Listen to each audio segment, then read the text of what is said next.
Assalamualaikum warahmatullahi wabarakatuh. Di sini kami dari kelompok 8 akan memaparkan materi mengenai prosedur pendirian perusahaan. Yang mana anggota kelompok kami yang pertama yaitu Muhammad Anang Prasetyo dengan NIM 1907211000036. Yang kedua, Muhammad Vicky Maulana dengan NIM 1907211000074. Yang ketiga, Wulan Iswahyuni dengan NIM 1907221100112. Yang keempat, Sultan Bayyaki Ahmad dengan NIM 1907221100149. Di sini saya Wulan Iswahyuni sebagai pemateri pertama akan memaparkan materi mengenai prosedur permohonan izin sertifikasi produk halal UMKM dan PIRT. Yang pertama, prosedur perizinan UMKM. Dalam prosedur perizinan UMKM ada beberapa tahapan proses permohonan sertifikasi halal yang mana dapat dilihat pada gambar berikut. Yang pertama yaitu pelaku usaha mengajukan permohonan sertifikasi halal yaitu dengan melengkapi beberapa dokumen. Yang pertama, data produsen atau pelaku usaha yang dibuktikan dengan nomor induk berusaha atau dokumen izin usaha lainnya. Kemudian yang kedua, nama dan jenis produk yang harus sesuai dengan yang akan diajukan untuk mendapatkan sertifikasi halal. Yang ketiga, daftar produk dan bahan yang digunakan. Yang keempat, proses pengolahan yang memuat keterangan mengenai pembelian, penyimpanan, penerimaan, pengolahan, pengemasan, penyimpanan saat barang sudah jadi, dan distribusi atau penjualan. Yang kelima, sistem jaminan produk halal yang ditetapkan Kepala BPJBH. Tahapan yang kedua yaitu BPJBH melakukan pemeriksaan dokumen permohonan sertifikasi halal tersebut. Jika dirasa dokumen tersebut belum lengkap, maka akan diberikan waktu untuk melengkapi kekurangan dokumen maksimal yaitu 5 hari. Selanjutnya, BPJBH akan menetapkan LPH atau lembaga penjamin halal, yaitu bisa instansi pemerintah, universitas atau yayasan Islam, dan juga Majelis Ulama Indonesia atau MUI, yang mana berdasarkan pilihan pelaku usaha atau pemohon, yaitu dengan melihat beberapa ketentuan, yaitu akreditasi LPH, ruang lingkup kompetensi LPH, aksesibilitas LPH, dan juga beban kerja LPH. Yang selanjutnya, LPH melakukan pemeriksaan atau pengujian produk yang dilakukan oleh auditor halal, yaitu dalam hal keabsahan dokumen maupun produknya. Pemeriksaan tersebut dilakukan pada tempat usaha atau saat proses produksi berlangsung. LPH menyerahkan hasil pemeriksaan atau pengujian kehalalan produk tersebut kepada BPJBH, yang mana hasil tersebut itu mengenai produk dan bahan yang digunakan, proses produk halal atau PPH, hasil dari analisis atau spesifikasi bahan tersebut, berita acara pemeriksaan, dan juga rekomendasi. BPJH menyampaikan verifikasi dokumen hasil pemeriksaan dan pengujian kehalalan produk tersebut kepada MUI untuk memperoleh penetapan kehalalan produk. MUI dalam menentukan apakah produk tersebut akan melakukan sidang fatwa halal. Tahapan selanjutnya yaitu apabila dalam sidang fatwa tersebut menyatakan produk halal, maka BPJBH akan menerbitkan sertifikat halal. Namun sebaliknya, jika dalam sidang fatwa MUI tersebut memutuskan produk tidak halal, maka BPJBH akan mengembalikan permohonan sertifikasi halal tersebut kepada produsen atau pelaku usaha disertai dengan alasannya. Tujuan dari pencantuman logo halal pada produk makanan dan juga minuman UMKM yaitu untuk melindungi konsumen termasuk juga hak-hak khususnya untuk konsumen muslim, dan juga memberikan kepastian hukum kepada konsumen muslim yang mana intinya memberikan arahan bagaimana produk yang benar-benar halal dan sesuai dengan yang disyariatkan oleh hukum Islam. Dengan ini juga konsumen Muslim tidak akan ragu untuk membeli produk karena pada kemasan produknya itu sudah tercantum logo halal dan mencegah konsumen Muslim terhadap produk yang tidak halal. Materi yang selanjutnya yaitu prosedur perizinan PIRT atau produk industri rumah tangga. Dalam prosedur perizinan produk PIRT terdapat beberapa persyaratan dokumen yang harus dilengkapi. Yang pertama, fotokopi KTP pemilik usaha. Yang kedua, pas foto 3x4 sebanyak 3 lembar. Yang ketiga, surat keterangan domisili usaha. Yang keempat, denah lokasi bangunan. Yang kelima, surat dari puskesmas atau dokter untuk pemeriksaan kesehatan dan sanitasi. Yang keenam, surat izin produksi makanan atau minuman yang ditujukan kepada Dinas Kesehatan. Yang ketujuh, data produk makanan atau minuman yang diproduksi. Yang kedelapan, sampel hasil produksi makanan atau minuman yang diproduksi. Yang kesembilan, label produk makanan minuman yang diproduksi. Yang kesepuluh, hasil uji laboratorium yang disarankan oleh Dinas Kesehatan. Yang ke-11, mengikuti penyuluhan keamanan pangan untuk mendapatkan SPP IRT. Setelah memenuhi semua persyaratan yang ada, barulah pelaku industri bisa memulai proses pembuatan izin PIRT yang meliputi beberapa tahapan. Yang pertama, pelaku usaha daftar ke Dinas Kesehatan untuk melakukan pengecekan dan konsultasi mengenai produk pangan yang akan disertifikasi dan kemudian mengisi formulir pendaftaran. Yang selanjutnya, pihak Dinas Kesehatan akan mengadakan survei secara langsung ke tempat pembuatan produk yang didaftarkan. Yang kedua, melakukan tes penyuluhan keamanan pangan atau PKP, di mana pelaku usaha diwajibkan mengikuti penyuluhan keamanan pangan dan diperiksa sarana produksinya. Yang ketiga, setelah melakukan tes PKP akan ada dua kemungkinan. Yang pertama, produk akan lolos, maka akan dilakukan kunjungan ke tempat produksi pangan. Jika produk tersebut tidak akan lolos, maka akan diarahkan ke BPOM. Tahapan yang keempat yaitu survei kunjungan, yang mana meliputi beberapa aspek seperti pemeriksaan sarana lingkungan dan juga hasil sampel pangan. Pengecekan semua sampel akan dilakukan di laboratorium Dinas Kesehatan. Yang kelima, apabila lolos, maka izin PIRT akan diterbitkan oleh Dinas Kesehatan.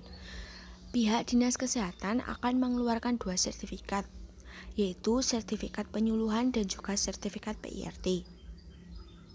Mengurus nomor izin PIRT berarti melegalkan sebuah produk. Oleh sebab itu, mengurus izin PIRT merupakan hal yang sangat penting. Dikarenakan sangat erat dengan kaitannya dengan pemasaran.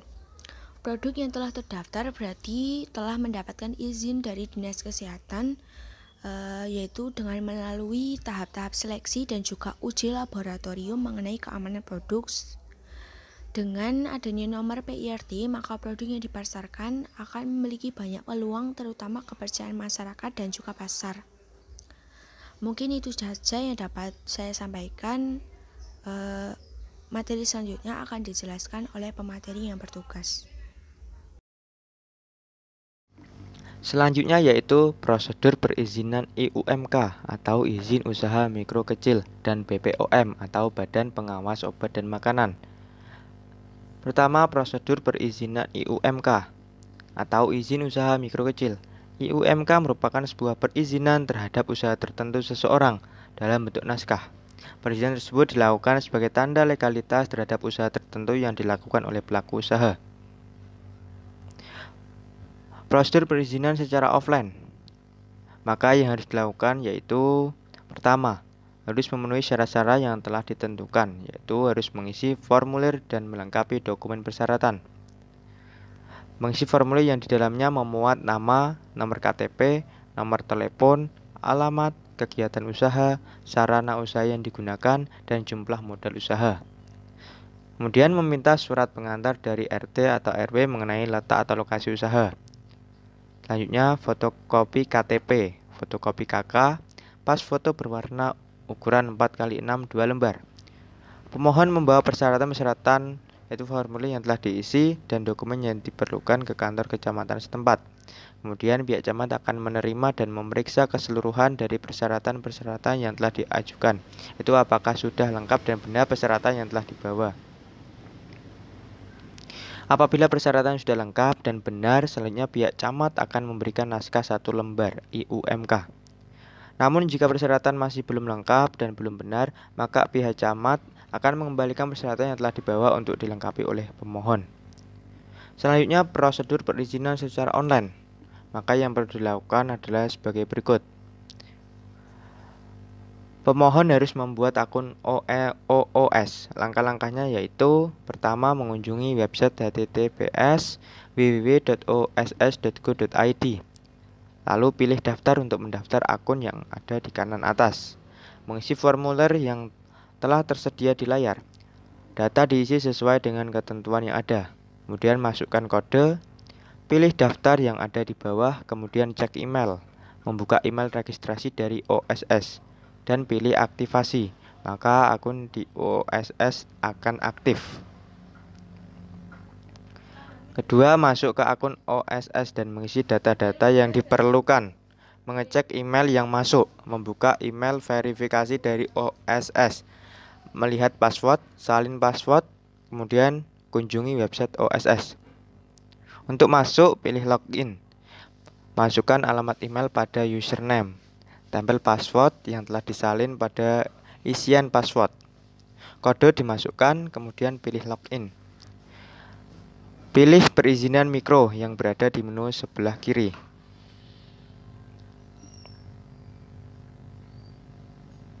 Pilih tombol lanjutkan, pilih pengajuan baru, kemudian mengisi dan melengkapi data-data yang dibutuhkan sesuai dengan ketentuan yang ada. Lalu pilih simpan dan lanjutkan, dan klik tombol tambah data. Kemudian mengisi serta melengkapi terkait usahanya, data yang harus diisi sesuai dengan isian yang tampil di layar. Selanjutnya pilih tombol simpan data usaha.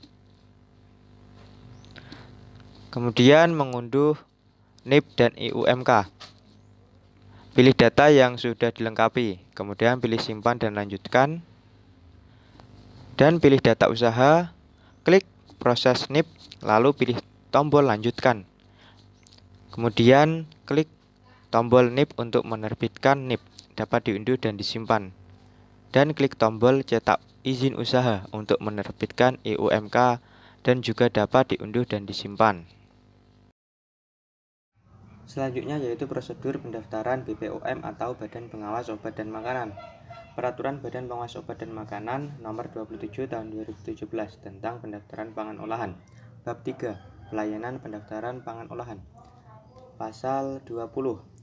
Pendaftaran terhadap pangan olahan dilakukan secara elektronik atau berbasis web. Registration pada pangan olahan dilakukan secara bertahap berdasarkan dengan tingkat resiko. Dalam hal e-registration, pangan olahan belum dapat dilakukan secara elektronik, maka pendaftaran pangan olahan dapat dilakukan secara manual. Kemudian bab 4. Tata cara e-registration pangan olahan. Pasal 29. Perusahaan yang akan mengajukan e-registration pangan olahan harus melakukan pendaftaran akun perusahaan terlebih dahulu agar mendapatkan nama pengguna dan kata sandi.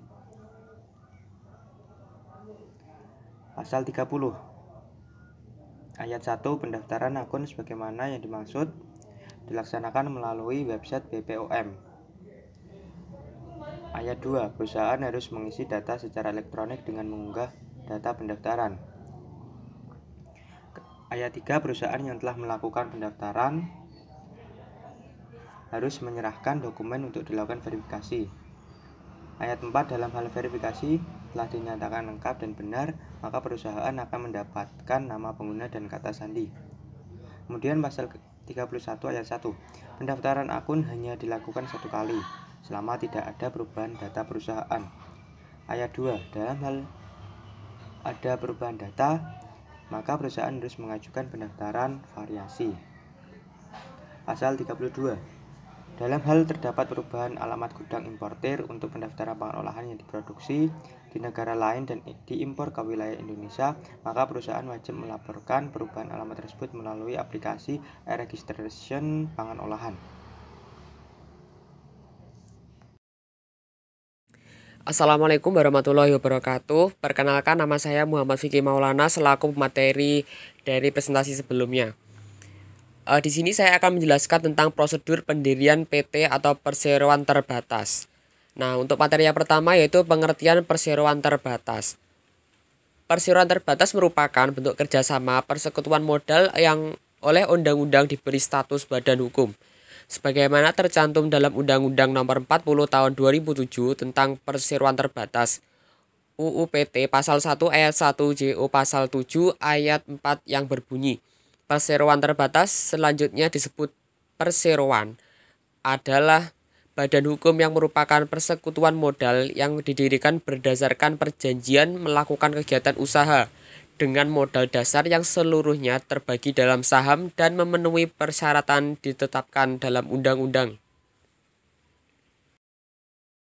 Kemudian syarat-syarat sah berdirinya pendirian perseroan terbatas di Indonesia. Yang pertama yaitu akta pendirian.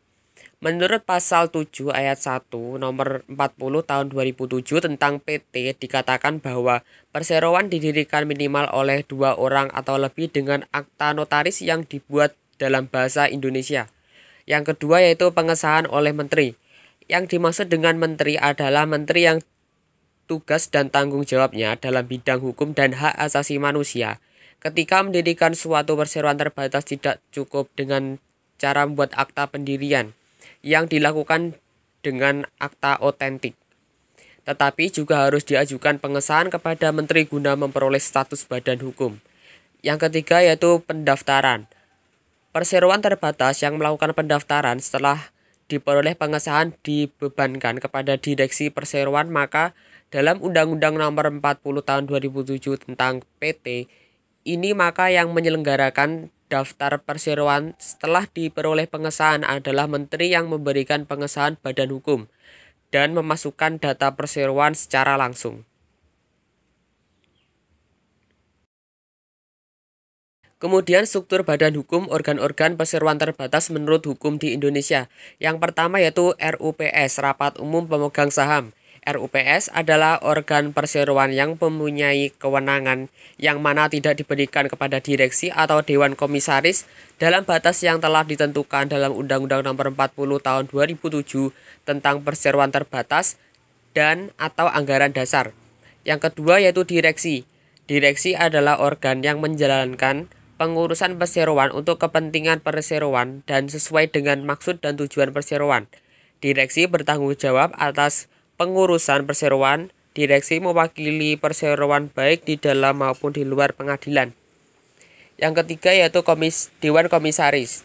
Terkait peraturan ini dalam undang-undang yaitu menambahkan komisaris independen dalam suatu struktur organ perseroan, di mana komisaris independen ini berasal dari luar kelompok direksi atau komisaris utama. Hal ini bertujuan untuk menyeimbangkan peran dewan komisaris dan guna tercipta manajemen perseroan yang akuntabel, transparan, dan profesional. Dewan Komisaris memiliki tugas untuk mengawasi berbagai kebijakan pengurusan jalannya pengurusan pada umumnya, baik mengenai perseroan maupun usaha, serta memberi nasihat kepada direksi. Prosedur pendirian NIP atau nomor induk berusaha. Adapun proses perizinan NIP itu proses awalnya yaitu melakukan analisis dan pengecekan dari salah satu perusahaan yang telah berdiri cukup lama. Namun dalam hal legalitas dokumen perusahaan belum mengalami pembaruan ataupun pendaftaran sistem online single submission. Setelah melakukan pengecekan beberapa dokumen legalitas perusahaan yang mana kiranya menjadi unsur ataupun persyaratan dari pendaftaran perusahaan ke sistem online single submission itu sendiri. Lanjutan, adapun tahapan untuk mendaftarkan ke sistem OSS itu yaitu adalah tahapan persiapan. Dalam tahapan ini, langkahnya yaitu mencari data dan beberapa berkas dokumen legalitas perusahaan. yang mana sebelumnya telah mendapatkan izin dari pihak terkait. Terus tahap akhir pada proses tahap ini, didaftarkannya sebuah nomor induk berusaha. Untuk implementasi nomor induk berusaha ini dimulai dari memberi edukasi terkait kepentingan pendaftaran nomor induk berusaha untuk sebuah perusahaan sehingga para pengusaha mendapatkan kemudahan dari berbagai macam keunggulan yang diberikan oleh sistem online single submission. Setelah pimpinan perusahaan atau pengusaha dapat mengalami pentingnya pendaftaran nomor induk berusaha, selanjutnya usaha prosesnya yaitu antara lain adalah registrasi user OSS, dan yang terakhir adalah permohonan nomor induk berusaha. Ya, terima kasih. Itu adalah presentasi dari kelompok kami. Wassalamualaikum warahmatullahi wabarakatuh.